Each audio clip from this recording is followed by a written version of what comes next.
ہے دین میں بھلائی دنیا و آخرت کی، پیغام شعیب کاشفی ہم سب کا رہنما ہے۔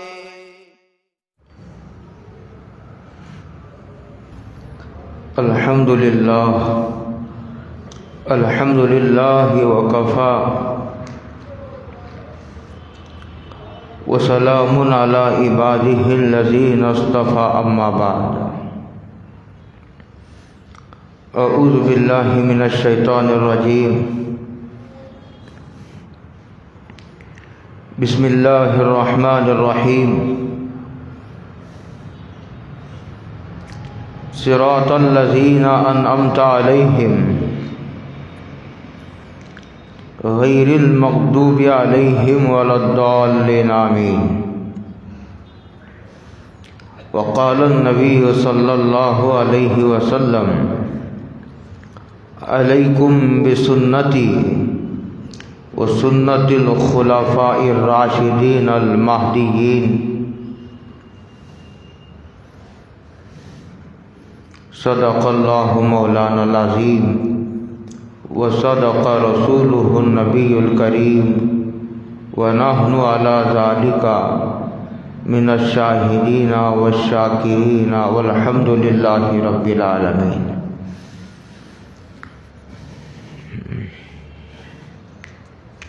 قابل قدر بزرگوں، دوستوں، بھائیوں، السلام علیکم ورحمۃ اللہ وبرکاتہ۔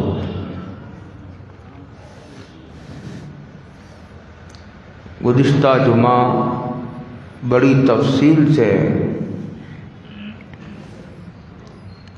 یہ بات سمجھائی گئی تھی کہ اہدنا الصراط المستقیم کا مطلب کیا ہے۔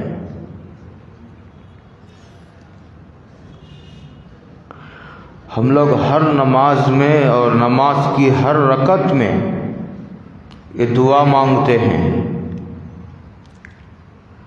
اور یہ دعا رب کائنات نے ہمیں سکھائی ہے، اس لیے کہ ہدایت ہماری سب سے اہم ضرورت ہے۔ ہدایت کہہ لو، اسے دین کہہ لو۔ دین انسان کی سب سے بڑی اور اہم ضرورت ہے، اس کے بغیر آدمی کا کام نہیں چلتا۔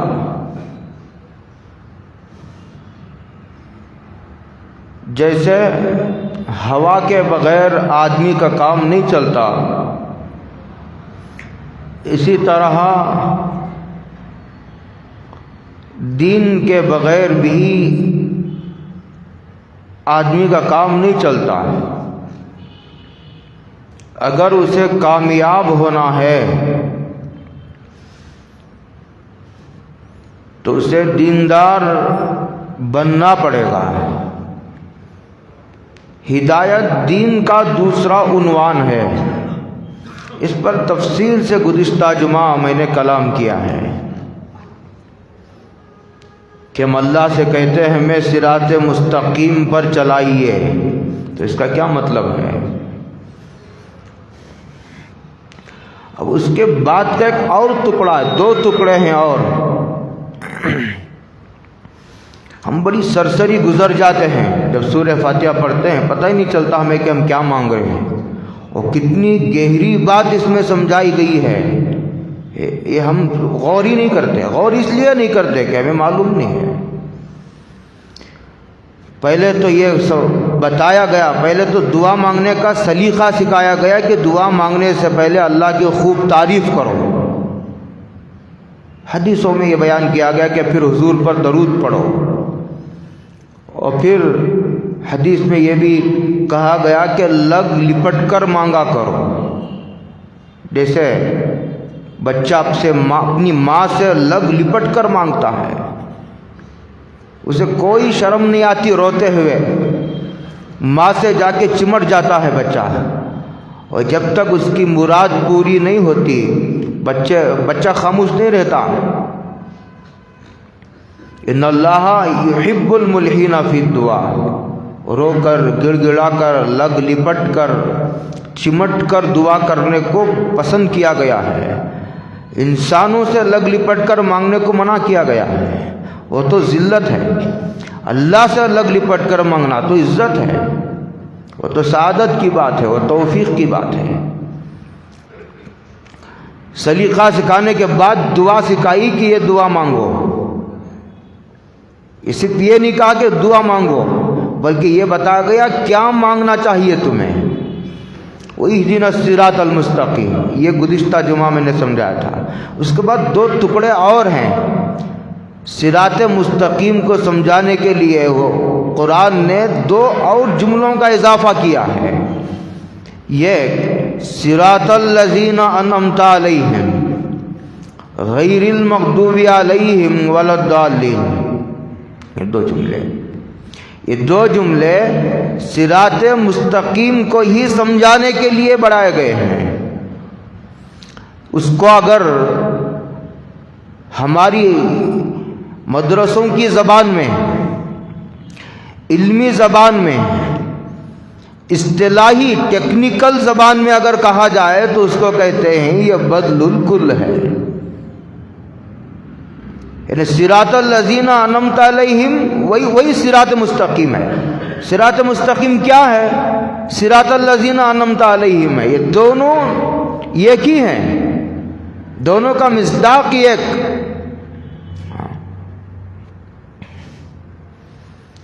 صراط مستقیم کی تفسیر خود قرآن نے کی ہے ایک جگہ۔ قرآن کریم میں ایک جملہ آتا ہے، وہ جملہ کلیئر نہیں ہوتا، واضح نہیں۔ قرآن دوسری جگہ ایک ایسا جملہ بڑھاتا ہے جس سے یہ جو جملہ کلیئر نہیں ہے وہ جملہ کلیئر ہو جاتا ہے۔ اس کو کہتے ہیں تفسیر القرآن بالقرآن۔ قرآن خود اپنے جملوں کی تفسیر کرتا ہے، یہ تفسیر کا سب سے نمبر 1 درجہ ہے۔ ایک تو یہ ہے کہ قرآن کی تفسیر حضور فرمائے، یہ دوسرا درجہ ہے، اس کو کہتے ہیں تفسیر القرآن بالحدیث بالسنہ۔ حضور قرآن کی تفسیر کرتے ہیں،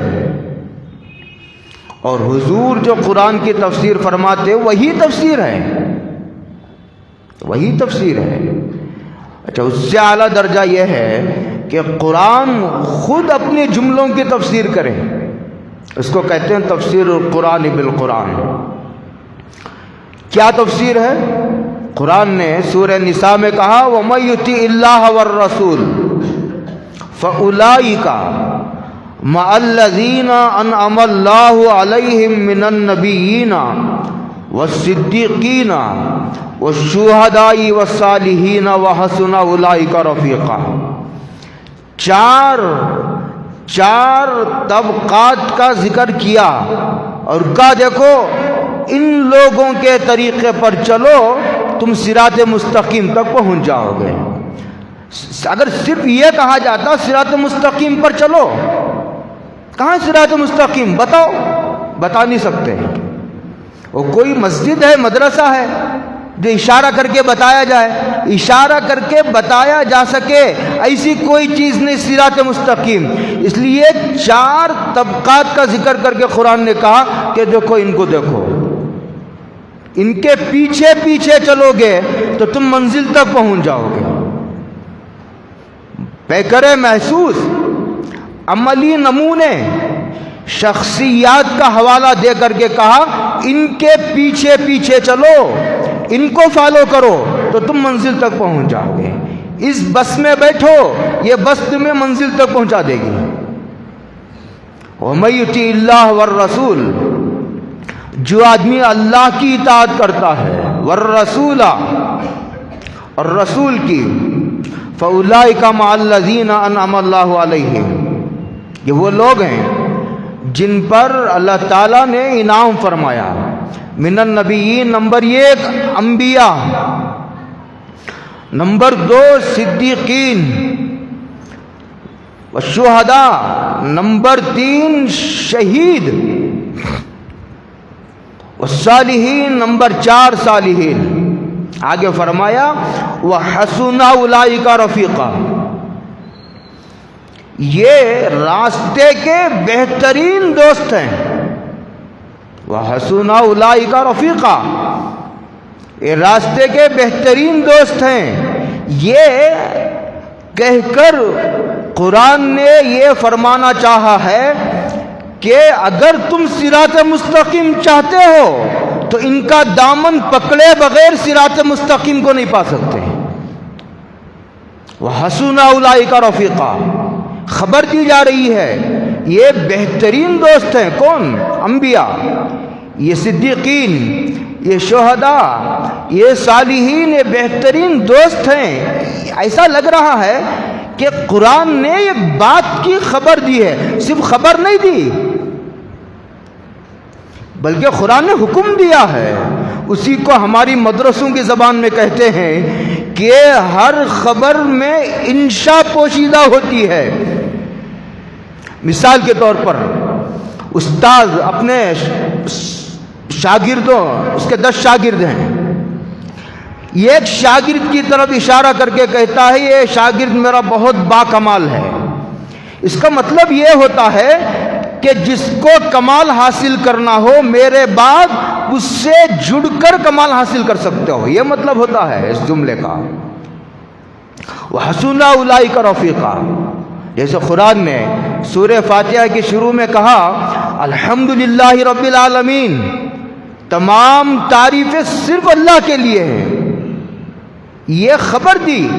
خبر دینا مقصد نہیں ہے، کہنا یہ مقصد ہے اللہ کی تعریف کے علاوہ کسی کی تعریف نہیں گونجے گی دنیا میں، کسی کی نہیں.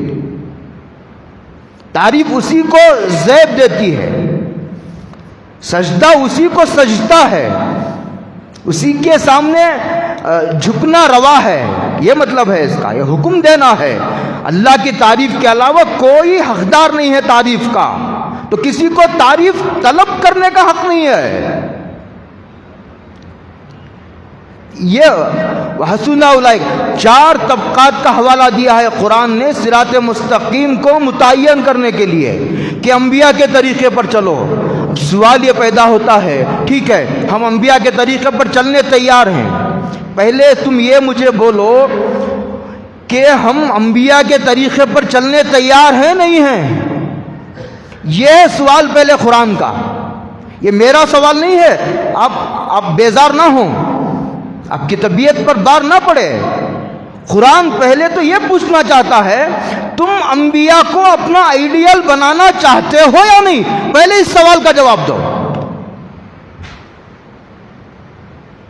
اس لیے کہ قرآن کریم کا یہ ماننا ہے کہ ھدی للناس، ہم نے یہ کتاب تو پوری انسانیت کی رہبری کے لیے اتاری ہے، اس میں کیا شک ہے. لیکن ہماری رہبری کا نفع اسے پہنچتا ہے جو رہبری حاصل کرنا چاہے، جو رہبری حاصل ہی نہیں کرنا چاہتا. جیسے بعض لوگ 50 سال تک علماء کے دوست رہتے ہیں اور 50 سال کے بعد بھی پہلے دن جہاں تھے 50 سال کے بعد بھی وہیں کھڑے ہیں. کیوں؟ اس لیے کہ انہوں نے ان کی ایک بات سننا نہیں چاہی، ایک جملہ بھی انہوں نے کانوں پر نہیں لیا، ان کی بات ماننے کا انہوں نے کبھی ارادہ ہی نہیں کیا، نیت ہی نہیں کی. اب کیا نفع پہنچے گا؟ انبیاء کو کیسے کیسے لوگوں نے دیکھا، جہاں حضور کو صدیق اکبر نے دیکھا وہیں تو حضور کو دیکھنے والوں میں ابو جہل بھی ہے، ابو لہب بھی ہے. نفع کیوں نہیں ہوا؟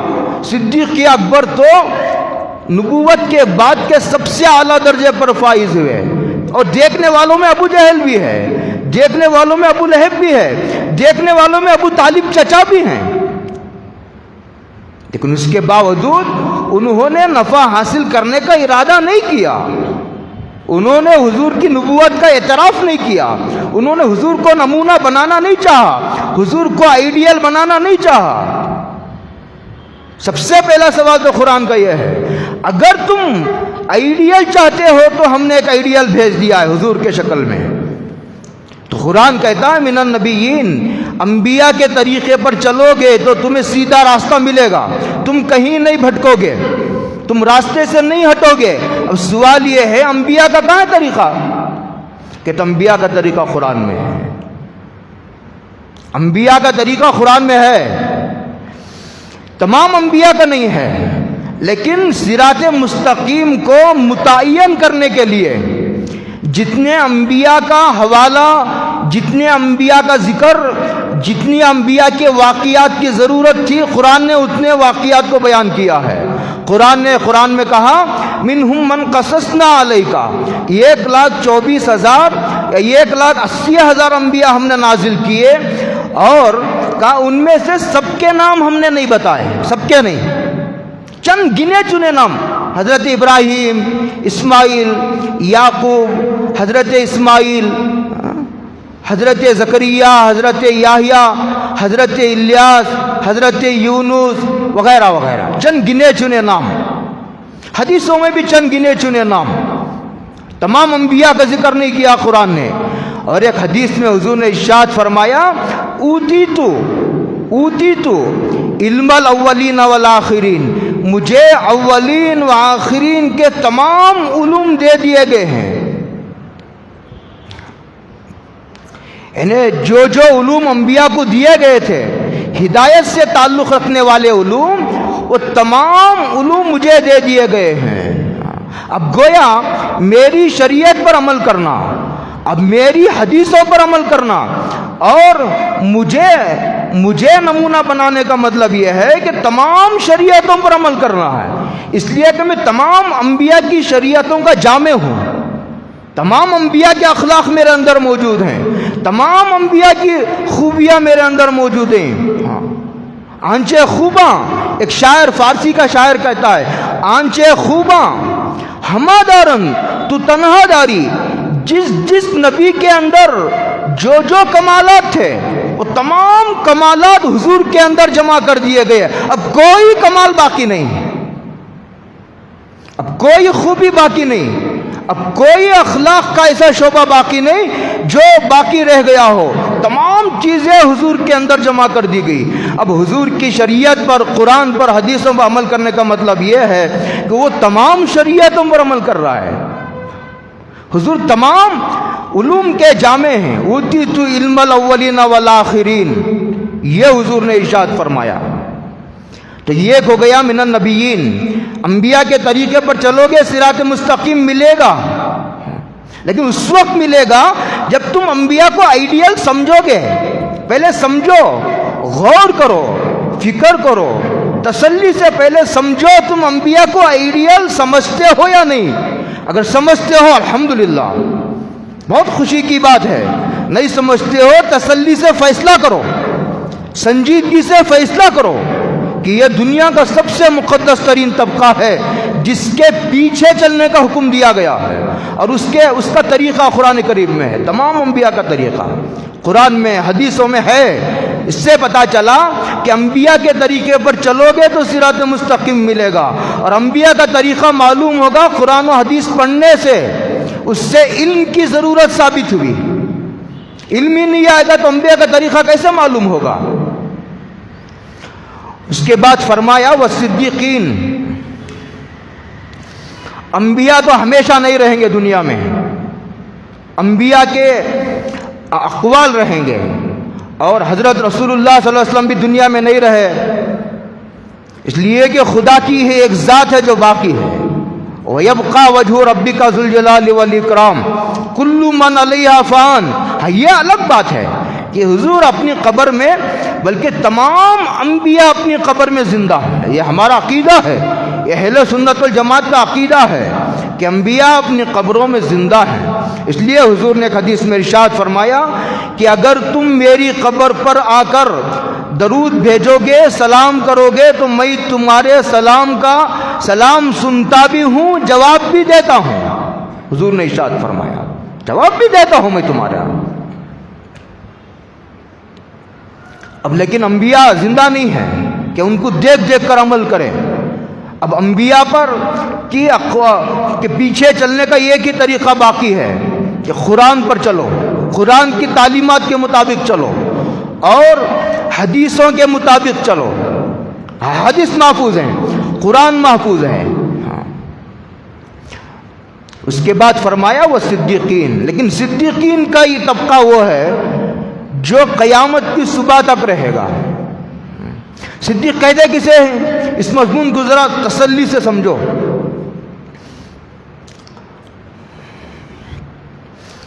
صدیق جس کے اندر 3 باتیں پائی جائے، یہ اس کے قول و فعل میں تضاد نہ ہو. کیا نہ ہو؟ زبان پر ایک، دل میں ایک.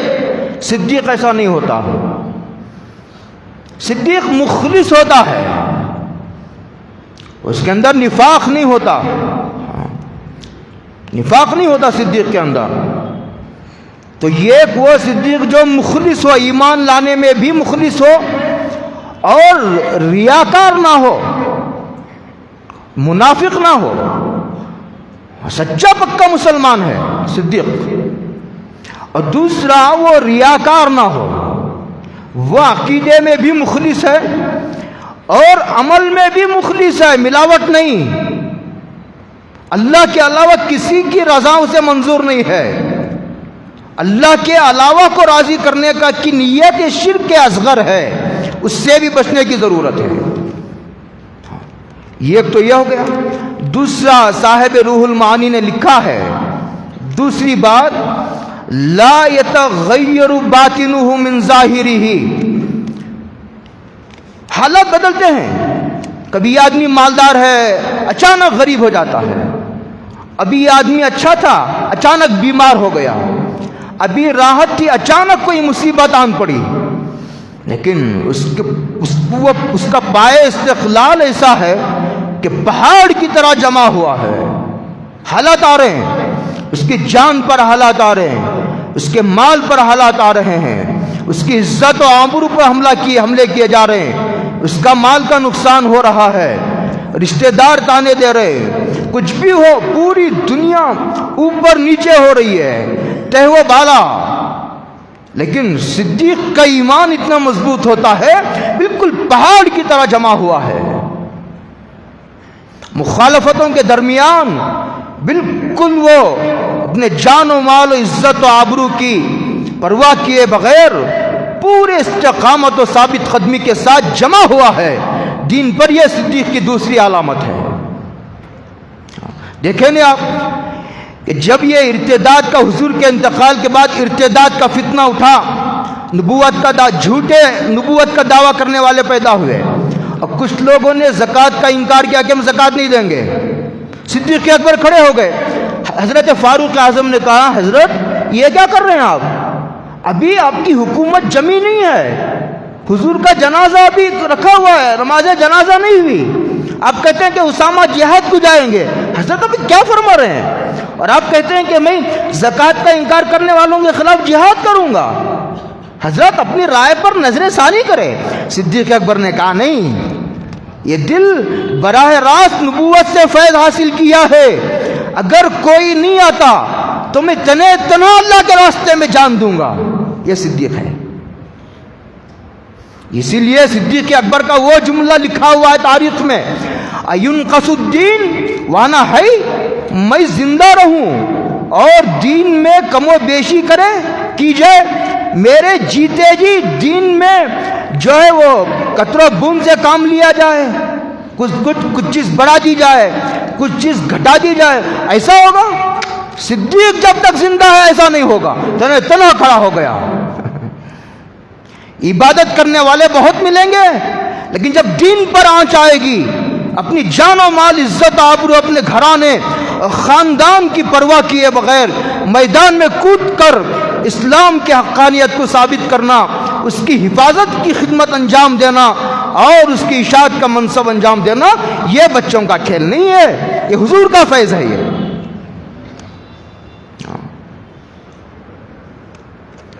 تھوڑا بھی ادھر سے ادھر نہیں ہوتا صدیق. اور آگے فرمایا، اس کی تیسری علامت یہ ہے، 3 علامتوں کو سامنے رکھ کر اگر پہچاننا چاہو تو پہچان سکتے ہو صدیق کو۔ الذی یبذل الکونین فی رضاء محبوبہ، اپنے محبوب، اپنا محبوب کون ہے؟ ایک ہی ہے محبوب، ہم سب کا محبوب ایک ہے، ہم سب کا محبوب ایک ہے، ہم سب کا آقا ایک ہے، تمہارے اور میرا آقا الگ الگ نہیں ہے، پوری کائنات کا ایک ہی آقا ہے۔ وہ کون ہے؟ حضرت محمد الرسول اللہ صلی اللہ علیہ وسلم کی ذات گرامی۔ کون ہے اس کے علاوہ آقا؟ اس کے علاوہ کون ہمارا محبوب ہے؟ ایک ہی محبوب، ایک ہی آقا، ایک ہی سردار اور ایک ہی ذمہ دار، وہی سب کچھ ہے اللہ کے بعد۔ اس کو راضی کرنے کے لیے دونوں جہاں کو قربان کر دے، دونوں جہاں کو قربان کر دے۔ جب مال کی ضرورت پڑے گی مال لٹا دے، دین کی حفاظت کے لیے، دین کی اشاعت کے لیے۔ اگر ضرورت پڑے جان کی جان، ضرورت پڑے خاندان کٹوانے کی خاندان کٹوا دے۔ یہ ہے صدیق، کسی کی پرواہ نہ کرے، اس کا نشانہ صرف دین ہے، اس کا مقصد دین کی سرفرازی ہے، صرف دین کی سرخروئی، دین کی سر بلندی اس کا مقصد ہے، اس کی زندگی کا مطلوب وہی ہے بس۔ اچھا یہ ایک بات یہ ہے کہ ایک آدمی ٹھیک ہے جان قربان کرتا ہے، مال قربان کرتا ہے، اپنے خاندان کو لٹا دیتا ہے، پوری خاندان داؤ پہ لگا ہوا ہے، باپ بیمار کھا رہا ہے، بیٹا بیمار کھا رہا ہے، بیٹی بیمار کھا رہی ہے، پورا خاندان مار کھا رہا ہے دین کی حفاظت کے لیے، تو یہ ہے۔ لیکن دوسرا عالم کیا؟ یہ تو دنیا ہوا، یہ کہتے ہیں آخرت کو بھی قربان کر دے۔ کہتے ہیں کہ اس کا مطلب یہ ہے کہ آدمی اس لیے قربانیاں دے کہ اس سے اس کا اللہ راضی ہو جائے، اور جنت بھی دوسرے نمبر پر۔ یہ صدیقیت کا اعلیٰ مقام ہے۔ آپ سمجھ میں آ رہی بات؟ یہ نہیں آ رہی؟ وہ دنیا تو کیا مانگے گا، وہ پیسہ کیا مانگے گا، اسے عزت آبرو کی کیا پرواہ ہے؟ کوئی آدمی تعریف کرتا ہے، کون آدمی گالیاں دیتا ہے، کون تانے دیتا ہے، کون غیبتیں کرتا ہے، اسے اس کی کیا پرواہ ہے؟ اسے تو صرف یہ پرواہ ہے کہ دین نہیں مٹنا چاہیے، دین پر آنچ نہیں آنی چاہیے، دین کا کام نہیں رکنا چاہیے، دین کے راستے میں جو بھی آئے گا وہ نہیں بچے گا۔ اس کا ایک ہی نشانہ ہے، یہ صدیق کی علامت ہے، اور یہ قیامت تک پیدا ہوتے رہیں گے، یہ ختم نہیں ہوں گے، لیکن علامتیں یہ ہیں اس کی۔ اب یہاں رک کر ایک بات اور سمجھیے، صدیق اکبر کی سیرت ایک مرتبہ بہت پہلے میں نے بیان کی تھی، اس کے ضمن میں بہت اشارے میں نے دیے، تب تفصیل کا یہ موقع نہیں ہے۔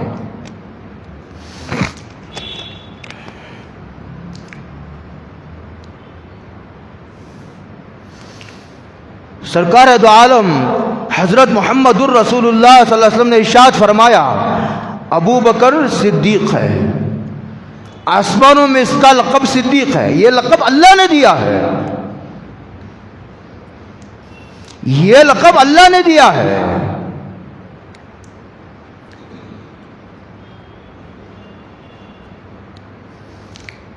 اب اس سے پتا چلا صدیق تو پیدا ہوتے رہیں گے، لیکن قرآن میں جو صدیقین آیا ہے اس کا سب سے اولین مصداق وہ صدیق اکبر ہے۔ تو اب مطلب یہ ہوا، اے اللہ ہمیں صدیق اکبر کے راستے پر چلا، سمجھ میں آیا؟ اے اللہ ہمیں ابو بکر صدیق کے پیچھے پیچھے چلنے والا بنا۔ ابو بکر صدیق کے پیچھے وہ چلے گا جسے یہ پتا ہو کہ ابو بکر صدیق کیا ہے، ابو بکر کیا چیز ہے، جس کو یہ پتا ہوگا وہ پیچھے چلے گا۔ اور اس سے ان لوگوں کی گمراہی واضح ہوتی ہے جو صدیق اکبر کو گالیاں دیتے ہیں۔ آپ کہتے ہیں صدیق اکبر کو کون گالیاں دیتا ہے؟ بھائی میں نہیں دیتا، آپ نہیں دیتے، آپ شریف لوگ ہیں ماشاءاللہ اور بہت اچھے لوگ ہیں، لیکن دنیا میں ایک ایسا بدقسمت اور کمینہ طبقہ بھی ہے جو صدیق اکبر جیسے انسان کو بھی گالیاں دیتا ہے۔ قرآن تو کہہ رہا ہے صدیق اکبر کے راستے پر چلائیے، لیکن ایک طبقہ صدیق اکبر کو گالیاں دیتا ہے، صدیق اکبر کو کافر کہتا، میں نام نہیں لیتا، شیعہ کا ایک طبقہ ایسا ہے، شیعہ کے 12 فرقے ہیں، اس میں سے ایک فرقہ صدیق اکبر کو گالیاں دیتا ہے، حضرت ماں عائشہ پر تہمت لگاتا ہے۔ اللہ ہم سب کی حفاظت کرے۔ میرا بدن کانپ رہا ہے، مجھے قرآن کی تفسیر کر رہا ہوں اس لیے بڑی ہمت سے، پوری ہمت جمع کر کے بول رہا ہوں، ورنہ نقل کرتے ہوئے میرے رونگٹے کھڑے ہو رہے ہیں۔ ایک دوسری بات اور سمجھیے، یہ جو لفظ صدیق ہے، یہ صاد دال قاف صدقن سے بنا ہے، اس کے معنی علم کے ہیں۔ نبی کے معنی بھی علم، نبعن اس کے معنی علم، صدق کے معنی بھی علم۔ قربان جائیے، امام الانبیاء کی زبان پر وہ قرآن کریم جاری ہو رہا ہے، نبی امی کی زبان پر اس کے گتیاں سلجھاتے عقل مند حیران ہے۔ قرآن دیکھو، بزرگوں کی 2 قسمیں ہیں، صحابہ کی بھی 2 قسمیں ہیں۔ حضور کا ہر صحابی صدیق ہے، اس میں کیا شک ہے، لیکن صدیق اکبر ہم سب کے سروں کے تاج ہیں۔ ہمارے سردار حضور کے سب سے بڑے محبوب حضرت صدیق اکبر ہیں۔ ہر صحابی صدیق ہے، لیکن درجے میں فرق ہے۔ صدیقین کے بھی اعلیٰ درجے پر ہے، ابو بکر صدیق رضی اللہ تعالیٰ عنہ۔ دیکھو، صحابہ میں بھی 2 قسم کے صحابہ ہیں، ایک چھوٹے صحابہ، ایک بڑے صحابہ۔ اچھا، یہ فرق صحابہ میں ہے۔ حضور کا ادنا صحابی بھی قیامت تک آنے والے تمام اولیاء اللہ کا سردار ہے، بلکہ قیامت تک آنے والے تمام اولیاء اللہ، حضور کا جو سب سے چھوٹا صحابی ہے اس کے بدن کے ایک بال کے برابر بھی نہیں ہے۔ بولو، اس کے بدن کے ایک بال کے برابر بھی نہیں۔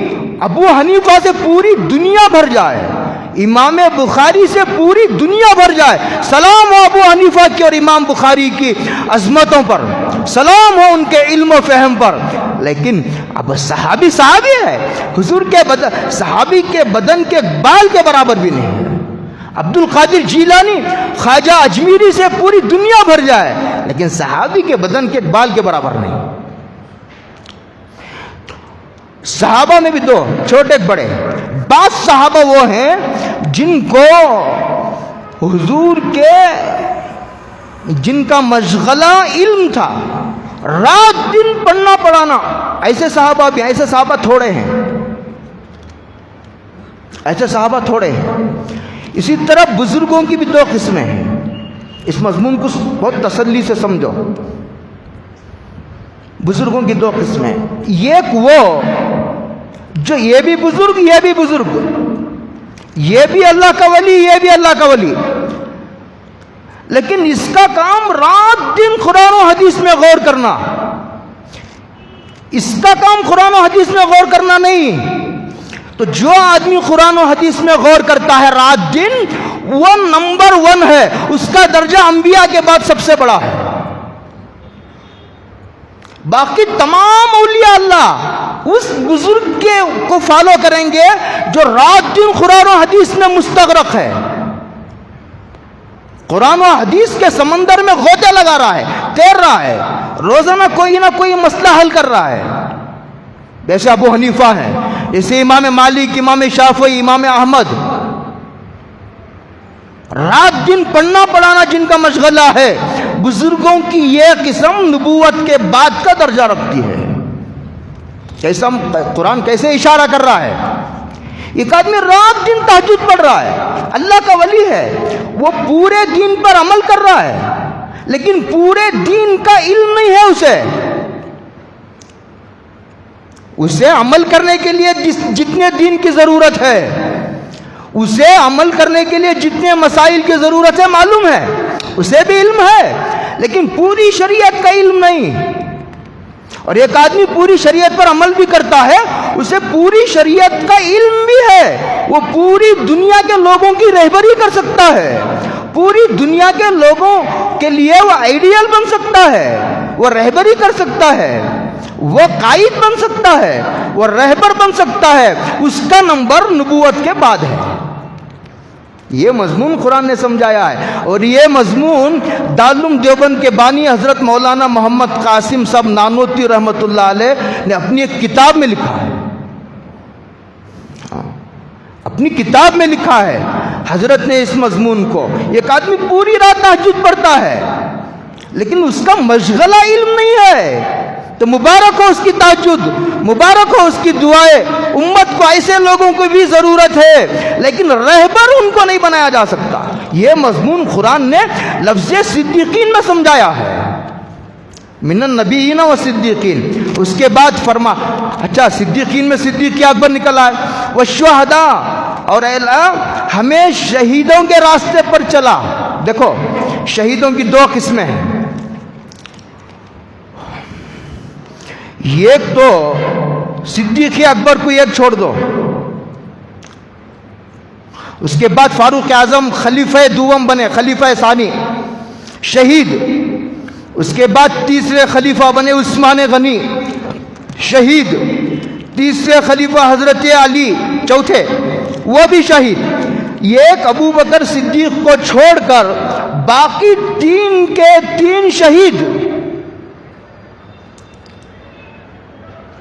یہ ایک صدیقین میں ابو بکر صدیق آ گئے، شہداء میں حضرت فاروق اعظم، عثمان غنی اور حضرت علی رضی اللہ تعالی عنہم اجمعین آ گئے۔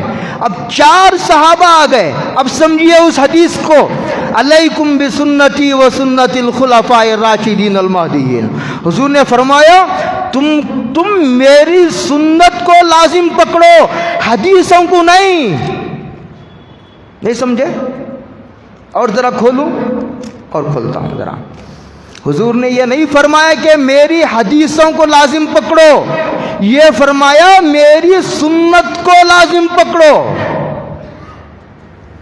عظیم حدیثوں میں تو کھڑے ہو کر پیشاب کرنے کا بھی ذکر ہے، حضور نے ایک مرتبہ کھڑے ہو کر پیشاب فرمایا ہے، لیکن وہ حدیثوں میں تو ہے، حضور کی سنت نہیں۔ حضور نے کھڑے ہو کر پانی پیا ہے، بے شک پیا ہے، ضرورت کے موقع پر پی سکتے ہو، لیکن وہ حضور کی سنت نہیں۔ ایک حدیث میں حضور نے ارشاد فرمایا کہ جو آدمی کھڑے ہو کر پانی پیے، کھڑے ہو کر پانی پینا جائز ہے، جو آدمی کھڑے ہو کر پانی پیے اسے چاہیے کہ پیا ہوا پانی قے کر دے، الٹی کر دے۔ کیوں؟ اس لیے کہ حضور لوگوں کو اسلامی تہذیب کا عادی بنانا چاہتے ہیں، ان اسلامی تہذیب کی، اسلامی کلچر کی اہمیت دل کی گہرائیوں میں اتار دینا چاہتے ہیں۔ لوگ پوچھتے ہیں کہ لڑکی نے حجاب کے لیے اتنی بڑی قربانی دی، حجاب اسلام کی بیسک تعلیمات میں ہے یا نہیں، بنیادی تعلیمات میں ہے یا نہیں؟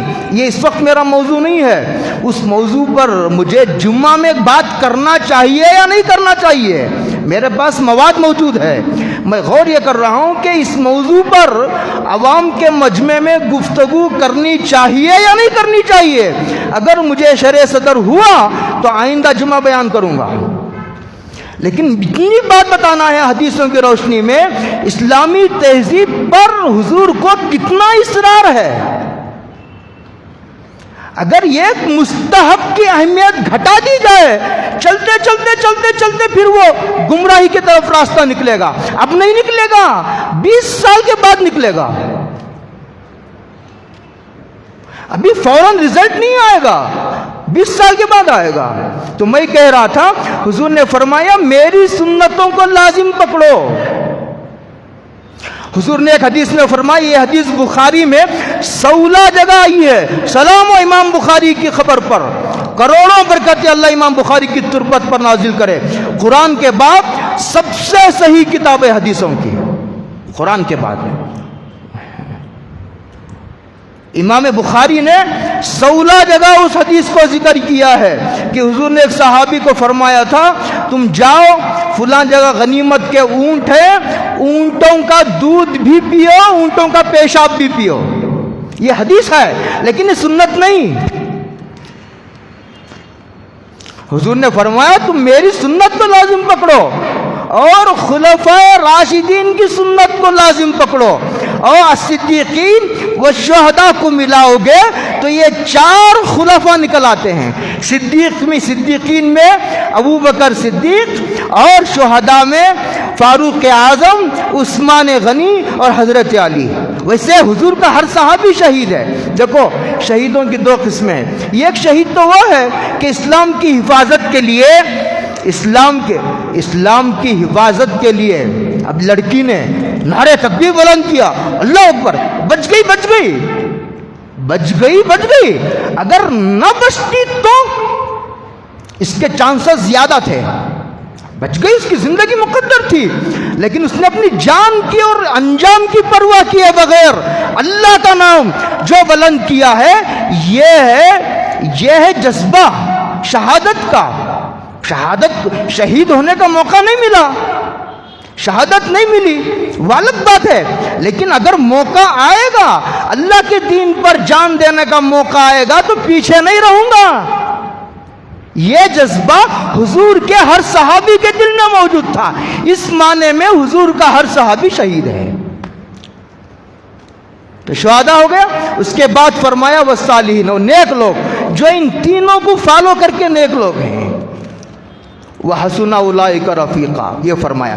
اس کے بعد صراط مستقیم کو ایک تو پازیٹیو انداز میں سمجھایا. کیسا سمجھایا؟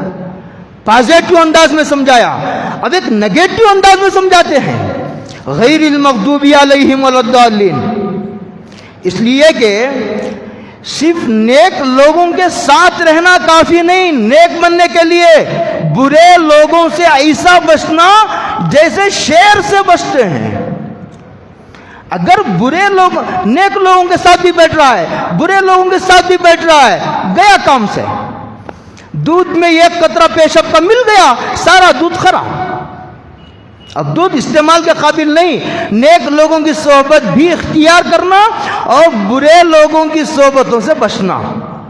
اب ایک اور سوال ہے یہاں، وہ سوال جواب آئندہ جمعہ کریں گے. اور اگر اللہ نے شرع صدر فرمایا حجاب کے مسئلے پر تسلی بخش عنوان تیار کر کے میں انشاءاللہ اس لیے کہ 2 باتیں ہیں.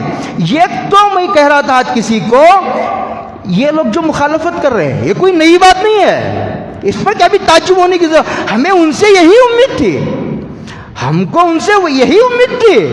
لیکن مسئلہ یہ ہے کہ ہم جن کو مسلمان کہتے ہیں، ہمارے بھائی کہتے ہیں، اس کا بھی 50% طبقہ یہ کہتا ہے کہ پردے کی ضرورت نہیں. ان کو کون سمجھائے گا؟ پہلے ان کو سمجھانے کی ضرورت ہے. یہ اندر کے دشمنوں کو سمجھاؤ، جو نادان دوست ہیں ان کو سمجھاؤ پہلے کہ اسلام کے نزدیک پردے کی کیا اہمیت ہے. یہ میں سوچ رہا ہوں کہ پہلے سمجھانا کیسا ہے، کیا بولنا ہے، کیسے بولنا، کتنا بولنا ہے. یہ جمعہ کا مجمع ہے، اس میں 50% طبقہ خالی اس ذہن آتا ہے، ان کے ذہنوں میں کوئی خاص عنوان نہیں ہوتا. ان کو ایک خاص مضمون سمجھانا یہ بہت نازک کام ہوتا ہے. اور یہ ثابت کرنا کہ یہ اسلام کی بنیادوں میں داخل ہے، یہ بیسک تعلیمات میں ہے. اور یہ جو پاک دامنی کا جوہر ہے اس سے پردے کا کیا جوڑ ہے، اسلام کو پردے پر کیوں اتنا اصرار ہے، یہ بالکل ایک علمی مضمون ہے. اسے آسان کر کے مثالوں کے ذریعے آپ کے ذہنوں میں اتارنا یہ ایک بہت نازک منصب ہے. اللہ ہی اگر آسان کرے تو آسان ہو سکتا ہے. دعا فرمائی اللہ تعالیٰ عمل کی توفیق عطا فرمائے. وآخر دعوانا ان الحمد للہ رب العالمین.